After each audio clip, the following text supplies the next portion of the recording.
Buenos días a todos. Es martes, 1 de mes, son las 9:30, así que es momento de Flashit, este formato en el que resumimos de forma breve las principales novedades en materia de tecnología, propiedad intelectual e industrial del último mes.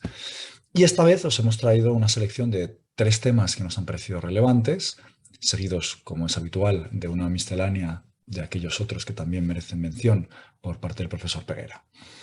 Los 3 temas son, comenzaré yo hablando de la sentencia del miércoles pasado del Tribunal de Justicia en el asunto que enfrentaba a la Polonia con el Parlamento Europeo y el Consejo por el artículo 17 de la Directiva de Derecho del Mercado Único Audiovisual, único digital. A continuación, Ane Alonso nos hablará del estado final, entendemos, de la DSA, después de la aprobación en trílogos para la aprobación definitiva. Y Adaya Esteban nos hablará de una resolución relevante de la Agencia Española de Protección de Datos en el sector hotelero, seguido, como decía, de una miscelánea del profesor Peguera. Bien, comienzo yo. Quería dedicar unos minutos, pocos, por este formato, a hablaros de la sentencia del miércoles pasado, el día 26, del Tribunal de Justicia, que, como ya he dicho, enfrentaba a la República de Polonia con el Parlamento Europeo y el Consejo. ¿Cuál es el caso? El caso tiene que ver con el artículo 17 de la Directiva de Derechos de Autor en el Mercado Único Audiovisual, que es el que regula la responsabilidad de los prestadores de servicios para compartirlos en línea, YouTube, Twitch, Instagram, que son contenidos subidos por sus usuarios.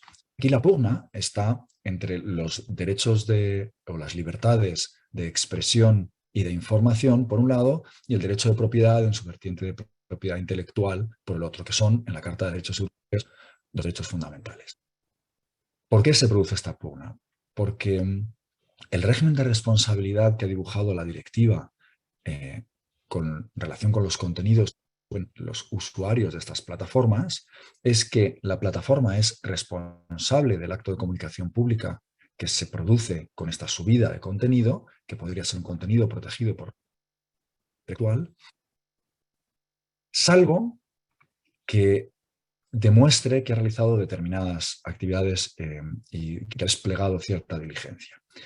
En estos requisitos de diligencia se incluyen dos, que son los que aquí nos importan. Esos dos son que haya realizado mayores esfuerzos para garantizar la indisponibilidad de los contenidos que infrinjan derechos de autor y derechos afines, y que también haya desplegado sus mejores esfuerzos para asegurarse de que no se vuelven a cargar esos contenidos ilícitos por infracción de derechos de propiedad intelectual, ¿no?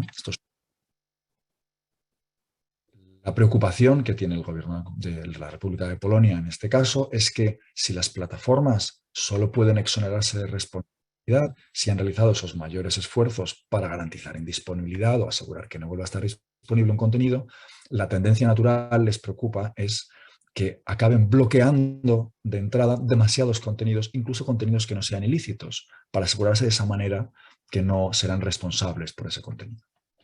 Y a juicio de Polonia, esto podría provocar una disminución, una ofensa de las libertades de expresión y de información, por lo que tiene de subida de contenidos que podrían acarrear estos derechos. Bueno, lo que dice el Tribunal de Justicia en resolución de este caso es que sí, es cierto, el artículo 17 de la directiva, que como todos sabéis ya está traspuesto en el ordenamiento jurídico español, en el artículo 73 del Real Decreto 24 del año pasado, sí que se produce una restricción de la libertad de información y la libertad de expresión, pero que esta restricción no está injustificada ni es desproporcionada. ¿Por qué? A juicio del Tribunal de Justicia. En primer lugar, porque solo se produce cuando los titulares de los derechos de propiedad intelectual o derechos afines afectados han facilitado lo que la directiva llama información pertinente y necesaria. Es decir, solo cuando el prestador de servicios tiene la información que de verdad necesita para identificar los contenidos ilícitos, entonces se pone en marcha este sistema. Si no la ha recibido, entonces su responsabilidad queda salvada.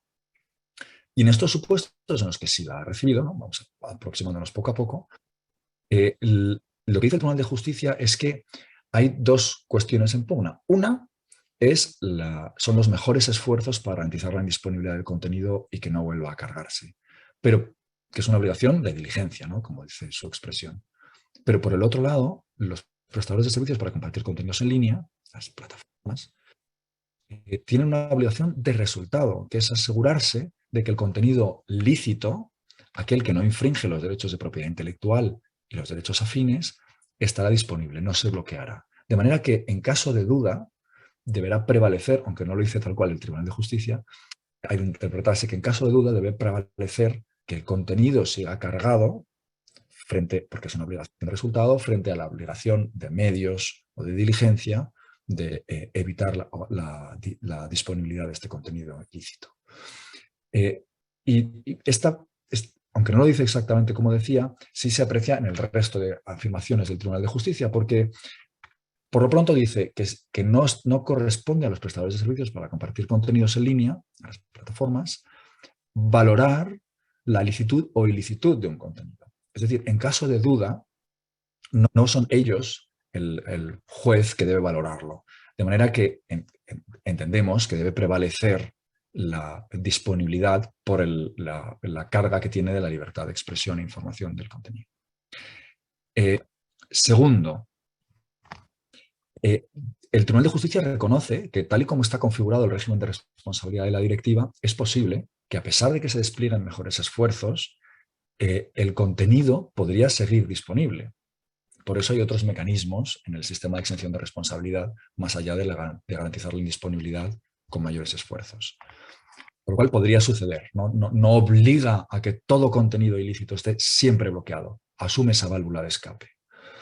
Y además establece unos sistemas tanto extrajudiciales como judiciales para que los usuarios que ven que su contenido se ha bloqueado o se ha retirado puedan remediarlo con cierta celeridad. De manera que, si suman todas estas medidas, el Tribunal de Justicia considera que sí hay una restricción a los derechos a la libertad de expresión y de información, pero es una restricción que es proporcionada a lo que se quiere proteger, que es la propiedad intelectual en las obras y otras prestaciones protegidas. Y un apunte final.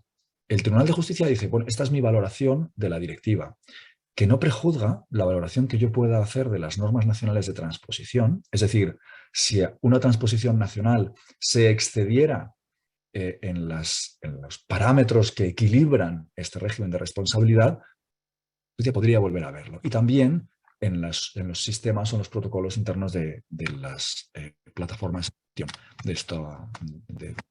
su responsabilidad, y por tanto de los contenidos ilícitos. Así que este es un episodio más en esta saga del artículo 17 de la Directiva de Derechos de Autor, pero no el último. Así que, sin más, lo dejo aquí y le paso la palabra a Anne Alonso, que nos hablará, como ya decía antes, de la DSA. Muchas gracias. Muchas gracias, Álvaro. Pues hablando de sagas y episodios, aquí también hoy os traemos un nuevo episodio sobre la aprobación del Reglamento sobre Mercado Único de Servicios Digitales, o como conocemos todos, a la DSA, la Digital Services Act. Por hacer un repaso, recordaremos que en diciembre de 2020 se publicó la propuesta del texto por parte de la Comisión.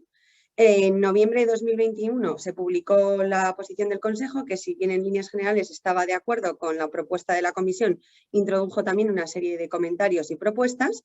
Y en esta misma línea, en enero de 2022, hace un par de meses, como recordaréis, se llevó a cabo la votación en el Parlamento, que fue también favorable al texto, aunque también se introdujeron algunas novedades y modificaciones que ya comentamos en su momento. Y desde entonces, desde enero de 2022 hasta ahora, se ha sucedido la fase de trílogos, en la que, bueno, los Estados miembros han discutido sobre el contenido y sobre las propuestas también que han realizado tanto el Consejo como el Parlamento. Y bueno, de forma rápida y acelerada, como vemos, esto está sucediendo rápido. hemos obtenido ya un acuerdo político sobre el borrador del texto, ¿no?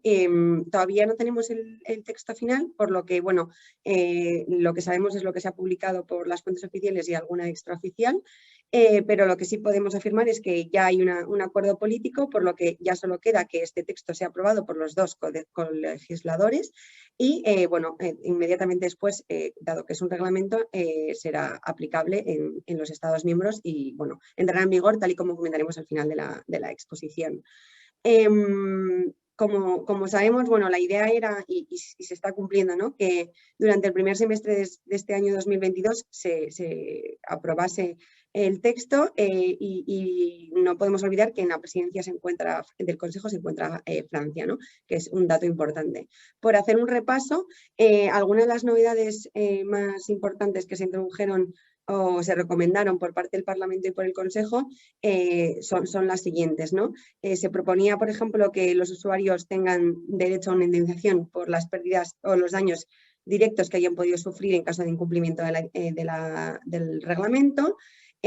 También ha habido un intenso debate respecto al tratamiento de datos personales de menores. En este sentido, se propuso por el Parlamento que estos datos no se tratasen con fines de mercadotecnia directa, ni tampoco para la elaboración de perfiles, ni para publicidad personalizada. En cuanto a los sistemas de recomendación, este es también uno de los puntos controvertidos. En este sentido, el Parlamento propuso que se ofreciese la posibilidad de que los sistemas de recomendación no se basasen, al menos, en la elaboración de perfiles de los usuarios. También se introdujeron o se propusieron novedades sobre las ultrafalsificaciones y el etiquetado de productos o servicios que sean claramente falsos por parte de las plataformas. Y también se introdujeron novedades sobre la información que se tiene que dar en caso de la monetización de los datos de los usuarios de las plataformas. Y importantes también las novedades que se proponían en respecto a los mercados en línea. Esto son novedades que se han propuesto tanto por el Parlamento como por el Consejo tras la aprobación o la publicación por parte del Consejo de la versión inicial, ¿no? Y estas son las novedades que se han discutido en la fase de trílogos y que, bueno, tras el acuerdo político sabemos que algunas de ellas, bueno, han sido aprobadas y han sido aceptadas en esta versión final. En esta versión final, como decíamos, de la Digital Services Act, que es fruto del acuerdo político que se ha publicado la semana pasada, ¿no?, se destacan algunas novedades que son las siguientes. En fase de trílogo se ha acordado que la Comisión tenga una competencia exclusiva de supervisión de las plataformas de gran tamaño y de los motores de búsqueda de gran tamaño. Y en este sentido se aclara que en cooperación con los Estados miembros siempre se va a conservar el principio de país de origen. Esta es una de las discusiones más radicales que han existido en torno a la DSA, y es que se llegó incluso a proponer la derogación de este principio que, como sabemos, es cardinal en el sistema. Y bueno, en fase de trílogos queda claro que se mantiene este principio de país de origen. Asimismo, en fase de trílogo se ha acordado la imposición de una obligación de cuidado a los mercados en línea respecto a los vendedores que venden sus productos y servicios en dichas plataformas, y en este sentido se establece que estos mercados, estas plataformas, deben recoger cierta información y publicar cierta información sobre los vendedores y sobre los productos y servicios que se venden o se comercializan en su plataforma. En cuanto a las plataformas de gran tamaño, se impone la obligación de analizar los riesgos sistémicos que generan estas plataformas y además la obligación de realizar análisis de reducción de dichos riesgos anuales, ¿no?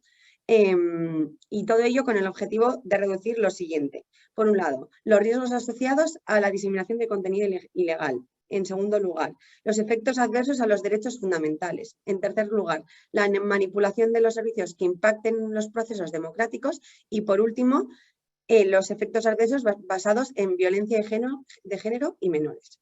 Asimismo, se prohíben también las conductas engañosas como los patrones oscuros y, tal y como proponía el Parlamento, se establece se ha acordado en la fase de trílogos que las plataformas en líneas de gran tamaño deberán ofrecer a los usuarios la posibilidad de que los sistemas de recomendaciones no se basen en su perfil.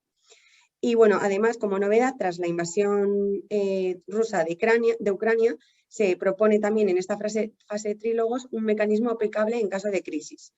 Y finalmente, tal y como hemos podido saber, se establece respecto a la publicidad que los datos de los menores en las plataformas que sean accesibles por menores no podrán ser utilizados para prestar servicios de publicidad.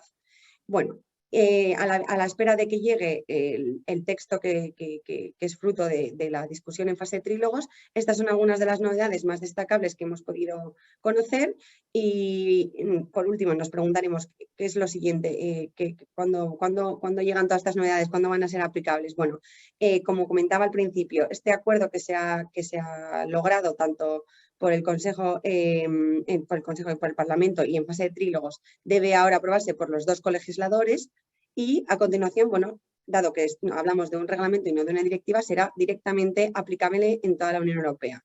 No obstante, en la nota de prensa de la Comisión se ha previsto que el plazo de aplicación será a partir de 15 meses desde la aprobación de la DSA o a partir del 1 de enero de 2024, cualquiera de los plazos que sea más tardío de estas dos opciones, con una excepción. A las plataformas de gran tamaño y a los motores de búsqueda de gran tamaño se les aplicará la plataforma, la Digital Services Act y todas las obligaciones contenidas en ellas en un plazo de 4 meses desde su designación. Así que, bueno, parece que ya estamos un paso más cerquita de que esto sea una realidad. Mantendremos el blog informado cuando tengamos acceso al texto completo del reglamento y, por supuesto, informaremos también en futuras versiones de este Flashit. Muchas gracias y doy la palabra a mi compañera Daya.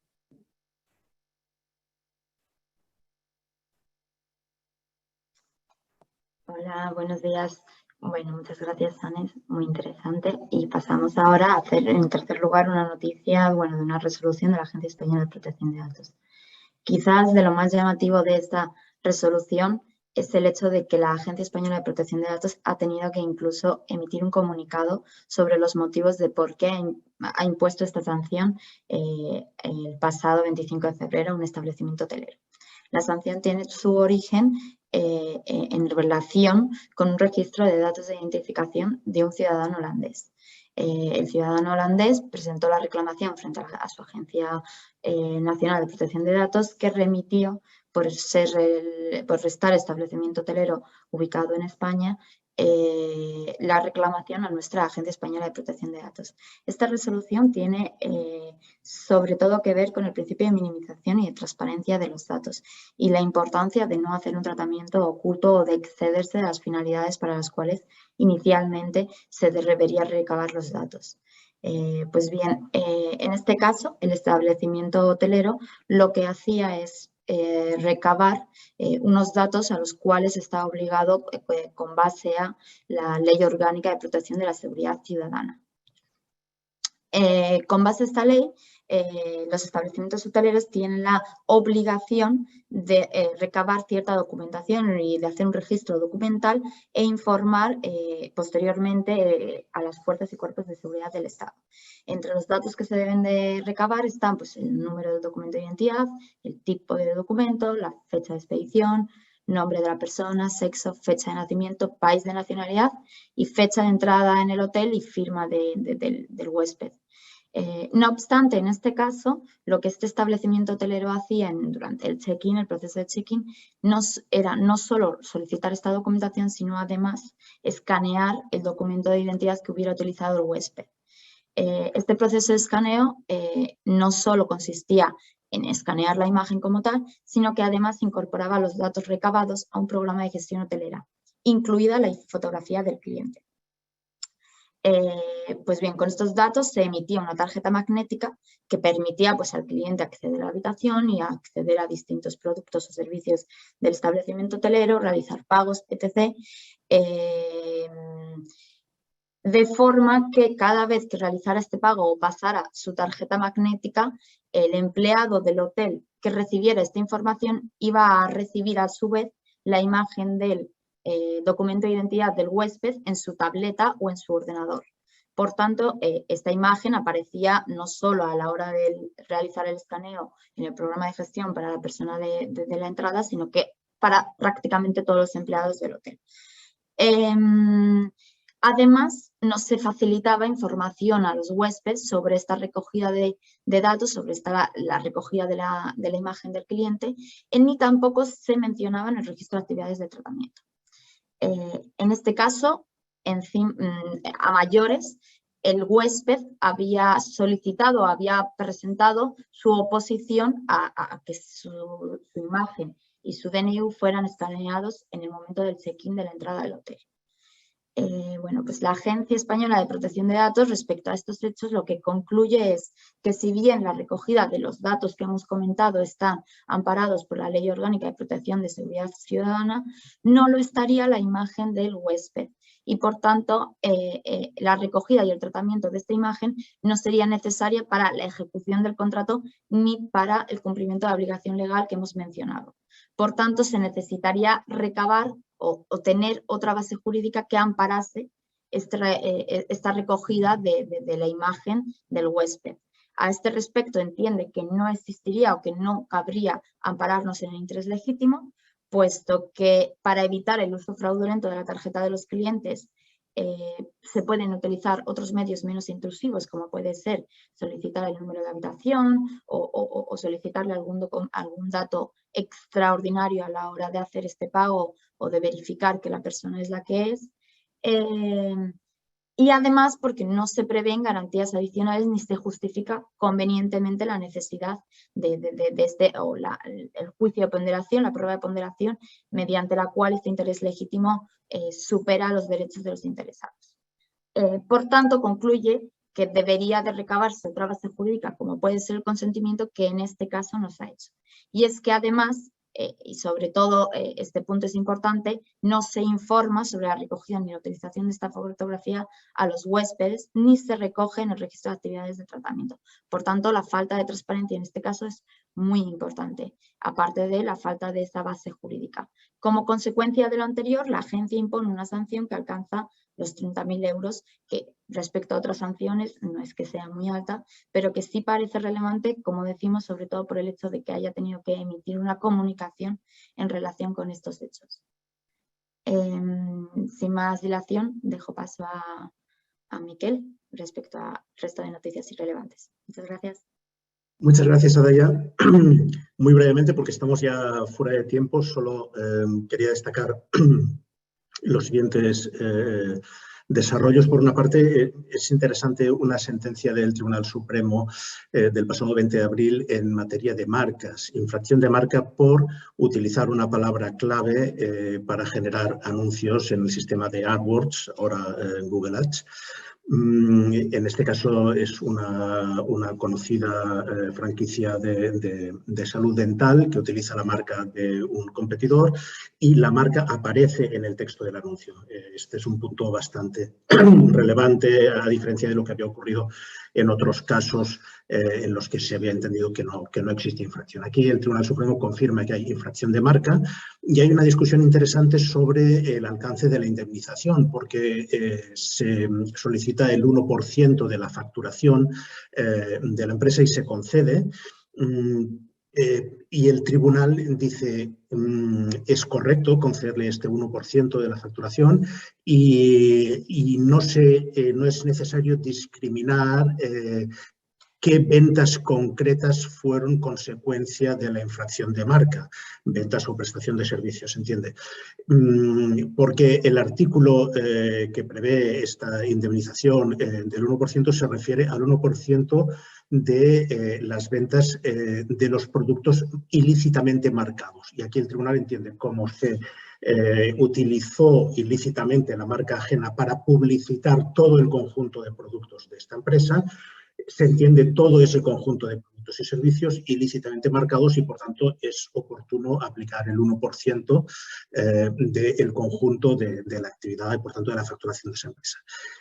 Luego quería solo comentar, el día 28 de abril el Tribunal de Justicia de la Unión Europea dictó una sentencia en un caso en relación con Facebook, ahora con Meta, reconociendo la legitimación de las asociaciones de consumidores para entablar acciones de reclamación de protección de datos. Y finalmente entre otras muchas, pero resolución de la Agencia Española de Protección de Datos en la que se condena a una comercializadora de electricidad en el siguiente supuesto. Una persona llama a la comercializadora por teléfono diciendo que quiere modificar la potencia contratada. No es la titular del contrato, es la hermana del titular. Dice, el titular es mi hermano, entonces la comercializadora le pide los datos, el nombre y apellidos de su hermano, el DNI y la dirección de suministro, que es donde vive la hermana que está realizando esa llamada. Los dice bien y considera que eso es suficiente para entender que está actuando en representación del titular y procede a modificar la potencia contratada. Pues bien, luego el hermano, además conservando la grabación de la conversación de la hermana con la empresa comercializadora, reclama y la agencia considera que la comercializadora de electricidad no tenía un protocolo suficiente para contrastar que la persona que llamaba estaba autorizada a actuar como representante del titular, porque los datos que le pidió fácilmente podía tenerlos, y más teniendo en cuenta esa relación familiar. Y sanciona, por tanto, por el artículo 32, por falta de medidas de seguridad suficiente, con 50.000 euros, más otros 100.000 euros, en total 150.000 euros, por vulneración del artículo 6, por haber procedido al cambio de la potencia contratada sin contar con el consentimiento del titular.